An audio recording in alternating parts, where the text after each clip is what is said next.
announced the establishment of a national framework to compensate victims of demonstrations and protests held in Kenya since 2017. Now, the 120-day program will provide preparations to both civilians and security officers, of course, who have lost their lives or got injured during unrest. Samira Mohammed has the details. It is a move seen by some as a long overdue reckoning amid public dissent.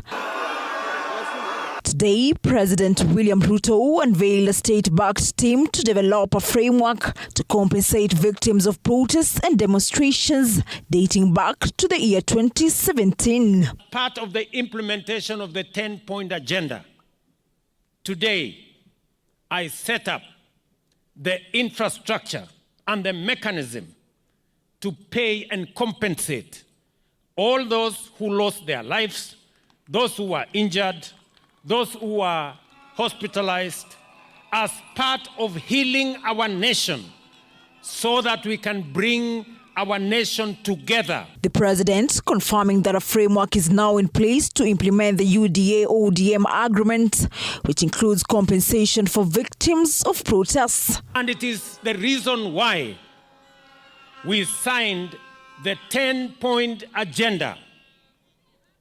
And I want to commit that as the head of the executive, that 10-point agenda will be implemented to the letter.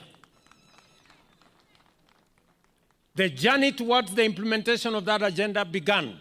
Backing the president's declaration, ODM party leader Raila Odinga confirmed that victims of past political violence, including those injured, maimed or killed, will be compensated, with the coverage expected to extend beyond just the 2022 protests. Those who have been maimed, those who have been injured, those who have been in hospital, and those who have died, the families of those who have died will be compensated.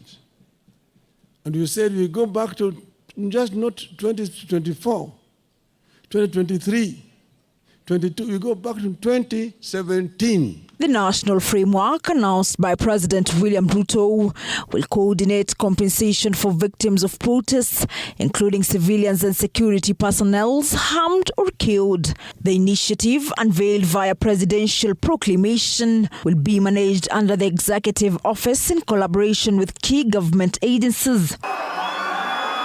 President William Ruto's administration has faced criticism for what some see as a slow response in compensating victims and supporting families affected by last year's protests. Samira Mohammed for TV 47, Nairobi.